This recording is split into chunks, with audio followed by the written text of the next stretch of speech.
సంవత్సరాలకు చిన్న కరెక్షన్ చెప్పండి. ప్రభాకర్ రావు చెప్పించింది మేమే. మరి విజయమాల్య గారిని తెప్పియండి అన్న, లలిత్ మోడీ గారిని విజయమాల్యను మోయిల్ చోక్సిని తెప్పియండి సార్. అదే చెప్తాను, కోర్టులో కేసులే ఉంటాయి సార్. మళ్ళీ కోర్టులో మేము అంటే వాళ్ళ కోర్టు కేసులు కోర్టు కేసులు అంటే మీ రాష్ట్ర ప్రభుత్వాలకు రైట్స్ బయటకు వెళ్ళి తెప్పించేది ఇండెక్స్ ఇస్తే మేము అదే చెప్తున్నాం. మేమేం తీసుకో, మేము కేంద్ర ప్రభుత్వంతో సంప్రదింపులు చేసాం, కోర్టులలో ఆర్గ్యుమెంట్ చేస్తామని చెప్పినాం సార్. మీలాగా కోల్ ఇండియా బొగ్గుకు 4,500, అదాని బొగ్గుకు ఆస్ట్రేలియా బొగ్గు 24,500 రూపాయలు మేము ఇస్తలేము. అదానికి డైరెక్ట్ మేలు చేస్తుంది మీరు 5,000 కోట్ల రూపాయలు. మేము సింగరేల్లో అనా పైసా కూడా అవినీతి చేయలే. ప్రభుత్వం చేసిన 2 సంవత్సరానికి 2,73,000 కోట్లు సేవ్ చేస్తున్నాము. మీరు ఇచ్చిన డూప్లికేట్ రైతు కార్డులు కావచ్చు, గ్యాస్ సిలిండర్లు కావచ్చు, 2 లక్షలు కావాలంటే రికార్డు బేస్ చేద్దాం, అఫీషియల్ రికార్డ్స్ డిస్కషన్ చేద్దాం. ఏదైతే మీ యూపీఏ ప్రభుత్వం లోపల ఎన్ని లక్షల కోట్ల జరిగింది, రెండోది మీ వల్ల సార్ సుప్రీంకోర్టు క్లీన్ సిట్ ఇచ్చింది సార్. 2G స్పెక్ట్రమ్ కావచ్చు, బొగ్గు స్కామ్ కావచ్చు, 2G స్పెక్ట్రమ్ సమస్య సుప్రీంకోర్టు చెప్పింది, మొత్తం క్లీన్ సిట్ ఇచ్చింది. మీరు దాన్ని వాడుకొని అధికారులకు వచ్చి తప్ప మీరు చేసింది ఏమీ లేదు. మీరు దాన్ని వాడుకొని అధికారులకు వచ్చి దేశంలో ప్రతిపక్ష పార్టీని నిర్వీర్యం చేసే ప్రయత్నం చేస్తా ఉన్నారు. ఏమంటే ఎంఐఎం పార్టీ మీద కేసు పెట్టారు సార్. ఇప్పుడు సిబిఐ కానీ ఈడీ ఇన్కమ్ ట్యాక్స్ ఎందుకు పోతున్నారు ఎంఐఎం పార్టీ మీదకి? దేశం అన్ని ప్రతిపక్ష పార్టీ మీద పేరు. లాస్ట్ సోనియా గాంధీ గారు, రాహుల్ గాంధీ గారు, తర్వాత అది శరద్ పవార్ గారు, కేజ్రీవాల్ గారు, మమతా బెనర్జీ గారు, ఒకరు కాదు ఇద్దరు కాదు, లేకపోతే హేమంత్ బిశ్వ, అదేవిధంగా హేమంత్ సోరెన్ గారు. ఒక్క నిమిషం, ఇద్దరు మాట్లాడితే అర్థం కావట్లేదు. ఒక్క నిమిషం, రాకేష్ గారు చెప్పండి. భరత్, ఈ రోజు నైని కోల్స్ కామ్ ఓన్లీ ముఖ్యమంత్రి పీఠం గురించి జరిగింది. ముఖ్యమంత్రి పీఠం ఆట అది. ముఖ్యమంత్రిని దించడానికి ఇద్దరు ముఖ్యమంత్రి ఉప ముఖ్యమంత్రి ఆడిన ఆటలో ఇప్పుడు నిజాలు బయటపడుతున్నాయి. ఒక్కొక్కటి 1,600 కోట్ల స్కామ్ బయటపడుతుంది. ఎవరి మీద రాయించారు, ఎట్లయితే ఏబిఎన్ రాధాకృష్ణ గారిని సీఎం గారు వెళ్ళి ఎందుకు గెలిచారు జనవరి 1 నాడు, ఇవన్నిటి మీద సిట్ వేయాలా, ఇంకొక సిట్ వేయాలా, అవసరమైతే సిబిఐ ఎంక్వైరీ వేయాలా. సిబిఐ ఎప్పుడైతే రేవంత్ రెడ్డి ఒక అమాయక మంత్రి, తెలంగాణలో హృదయం ఉన్న మంత్రి ఒక్కడు కోమటిరెడ్డి వెంకరెడ్డి, ఆ వయసులో అతను శోభ గురి చేసినట్టే ఈ ఉప ముఖ్యమంత్రి కుర్చీల ఆటలే. భరత్, ఇది నేను చెప్తున్నాను, త్వరలో వీళ్ళకి ఏమేమి జరుగుతాయి అన్ని జరుగుతాయి. ఎందుకంటే ఇక కోమటిరెడ్డి వెంకటరెడ్డిని ఇక మహిళా అధికారులను బ్లేమ్ చేయటము, ఇది ఓన్లీ వీళ్ళ బామ్మరిది అన్ని వెళ్తున్నాయి. ఇప్పుడు ఇవన్నీ ఈ సింగరేణి నష్టాల పాలు చేసిండ్రు.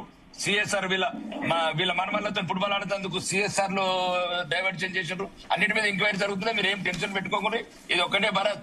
ఈ రోజు మళ్ళా మొదలైంది కాంగ్రెస్ కుర్చాట. ఈ కుర్చాట గురించే ఇది నైనిని వాడుతున్నారు. సింగరేణి సంస్థని సర్వనాశనం చేస్తున్నారు. ఇది ఇంకా ఏం కాదు, కుర్చీలాట. ఇది ఉప ముఖ్యమంత్రి కుర్చీలాటలో తెలంగాణ ప్రజలని నష్టపరుస్తున్నారు. తెలంగాణ ప్రజల సొమ్ము ఏదైతే సింగరేణి ధ్వంసం చేసి ఈ 1,600 కోట్లు స్కామ్ కు తెరలేపారు. మొత్తానికి కేంద్ర ప్రభుత్వం స్పందించింది, ఆ టెండర్లు రద్దు చేసింది.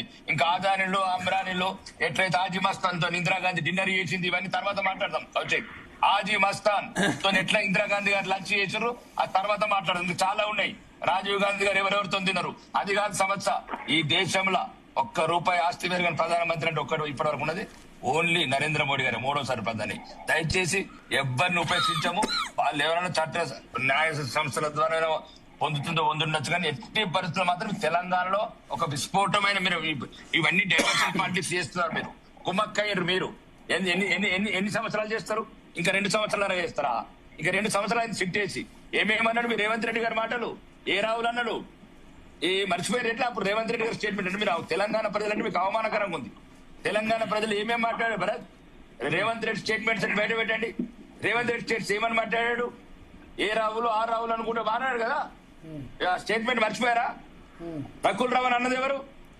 నేను అన్నానని ఈ రోజు మొత్తం మేము మాట్లాడితే ఇబ్బంది అనిపిస్తున్నది. మా కుటుంబ సభ్యుల గురించి మాట్లాడినట్టు ఫీల్ అవుతున్నాం. మీ రాజకీయ అధికారం గురించి, మీ అవినీతుల గురించి మొత్తం తెలంగాణ ప్రజలను రెచ్చగొట్టారు. 2 సంవత్సరాలు అయింది ఆ సిట్ మీద. ఇంకెన్ని రోజులు చెప్తారు? మీ కాంగ్రెస్ గజ్జల కాంతం ఏమన్నాడు? సినిమా స్టార్ల పేరుతో సాధించాడు. మేము మాట్లాడతలేం, ఎందుకంటే మాకు కూడా ఆడపిల్లలు ఉన్నారు, మాకు కూడా ఆడబిడ్డలు ఉన్నారు, మేము సంసారం చేసే కుటుంబాలు ఉన్నాయి, గంగలు పోయినాయని మేము మాట్లాడుతున్నాం. తెలంగాణను అడుగడుగున అవమానించే పార్టీలు మీ ఎవరన్నారు? గజ్జల కాంతం చూపియాలా? 6 శాసనసభ్యులు కూడా ఆబ్జెక్షన్ చేశాను. ఇంకొకసారి 6 శాసనసభ్యులు మాట్లాడద్దు, అవసరం కూడా పేరు తీసి మాట్లాడుకోండి. 6 శాసనసభ్యులు నా తర్వాత ఇంకోరు వస్తారు, నేను వస్తారు, ఇంకోరు వస్తారు. ఆ రోజు ప్రెస్ మీట్ పెట్టి చెప్పాడు భరత్. ఏంటి మాట ఎందుకు జరగలేదు? మరి ఎందుకు జరగలేదు? ఎందుకండి టెలిఫోన్ ఇవన్నీ ఎందుకు జరుగుతున్నాయి? చర్చలు 2 సంవత్సరాల నుంచి ఎందుకు ప్రజలను దూరం చెప్తున్నారు?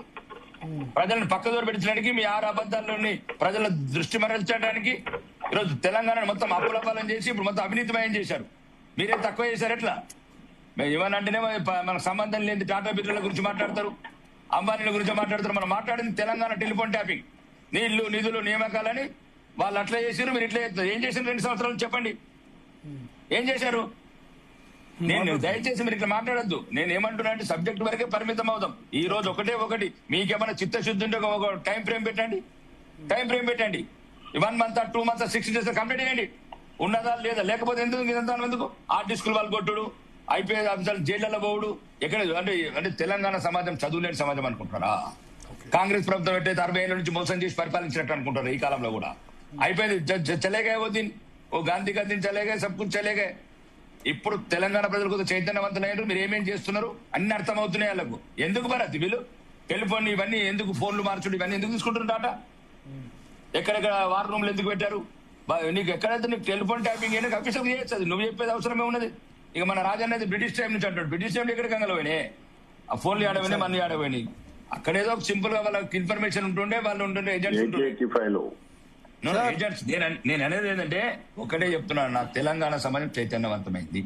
మీరు అనుకున్నట్లు దీంట్లో ఏమేమి చేసినారు అన్ని ఉన్నాయి ట్యాపింగ్ లో, కానీ కొందరు మొత్తానికే రాష్ట్రమే ఉడికిపోతుందని బయట పెడతలేరు. ఇప్పటికి కూడా పోలీస్ అధికారులు ఏమనట్లేదండి. పోలీస్ అధికారులు వాళ్ళ పాపం వాళ్ళు అమాయక వాళ్ళ నియమాలలో కూడా అర్థం కాదు పదాలు. ఎవరు ఉంటే వాళ్ళకి భజన చేయటం, ఎవరుంటే చేయడం. కానీ ఒక్కసారి చిత్తశుద్ధిగా ఈ సిట్టును ఒక్కసారి, నేను ఇంతకుముందు కూడా చెప్పిన భరత్, ఈ టెలిఫోన్ ట్యాపింగ్ అనేది హత్యా నేరం కన్నా ఎక్కువ, హత్యల కన్నా ఎక్కువ నేరం, సామూహిక హత్యల కన్నా నేరం. తెలంగాణ సమాజంలో నాకు అప్పుడున్న మంత్రి, నేను ఎమ్మెల్యేగా వాళ్ళందరూ పాత మంత్రులు ఎమ్మెల్యేతో భయపెడతాను చెప్తారు భరత్ వాళ్ళు. అన్న మేము భార్యలతో కూడా మాట్లాడడానికి భయపడ్డామన్నా, కూతుర్లతో కూడా, అంటే ఏదైనా మనసు విప్పి నవ్వుదామంటే కూడా భయపడ్డామన్నా అని చెప్తున్నారన్న భరత్. నేను చెప్తున్నా ఒక శాసనసభ్యుడుగా, అంటే ఆ రకమైన భయం క్రియేట్ చేశారు. ఆ రకమైన భయం ఎందుకు చేస్తారు? అవును, అది ఎవరైనా పోలీసులో చట్టబద్ధంగానే ఉంది టెలిఫోన్ ట్యాపింగ్. అది ఎవరికి? రాజ్యానికి వ్యతిరేకంగా చేసే కుట్రలు. కానీ అట్లా కాదు, మరి బ్లాక్ మెయిల్ చేసుకుంటా అన్ని రంగాలను బ్లాక్ మెయిల్ చేసి వ్యాపారులు ఏం చేసిండ్రండి? వ్యాపారులు ఏం చేసిండ్రు? ఆర్కిటెక్ట్లు ఏం చేసిండ్రు? జడ్జిలు ఏం చేసిండ్రు? జడ్జిల మీద కూడా చెప్తారండి. అది అఫీషియల్ గా సిండ్ కవర్లో పెట్టిర్రు. అది చెప్తే మీకు అర్థమవుతుంది, అందరికి ఉరి పెడతారు. ఇప్పుడు ఏమని అంటేనేమో వాళ్ళ పౌరుషంగా మాట్లాడుతున్నారు అంటారు. మరి పౌరుషంగా మాట్లాడకపోతే భార్య భర్తల టెలిఫోన్ ట్యాపింగ్ అంటారా మీరు? ఇవన్నీ చేసిండ్రు మీరు, బార్ రూములు పెట్టింది మీరు, అడ్డమైన వేల కొద్ది హార్డ్ డిస్కులు 5 చెప్తున్నారు. 5 ఇంకా సింపుల్ గా చెప్తున్నాను భరత్, మా అంకాపూర్ గ్రామంలో కూడా ట్యాపింగ్ చేసిండ్రండి.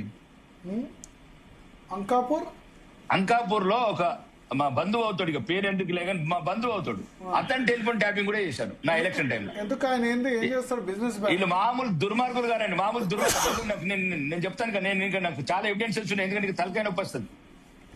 అంటే ఎలక్షన్ లో నా బంధువు అవుతుండే, ఏమైనా సాయం చేస్తుండే, ఆర్థిక సాయం చేస్తుండేమని. మొన్న సిట్ వాళ్ళు పిలిచారు ఆయనను కూడా. మామూలు రైతు అండి, మామూలు రైతు, ఒక రైతు, అడగదో రైతు, మా బంధువు అవుతాడు, కొద్దిగా ఫైనాన్షియల్ గా బాగుంటుంది, ఏదో అగ్రికల్చర్ ఇస్తుంది, 10 రూపాయలు డబ్బులు ఉంటాయి, అలా పిల్లలు అమెరికాలో ఉంటారు. అతను టెలిఫోన్ ట్యాపింగ్ అంటే రాకేష్ రెడ్డి బంధువు అయితే కూడా టెలిఫోన్ ట్యాపింగ్ చేశారు వీళ్ళు. ఇంకా చెప్తున్నారు శుద్ధులు. రాకేష్ రెడ్డి గారు బంధువు ఫోన్ కూడా ట్యాప్ చేశారు.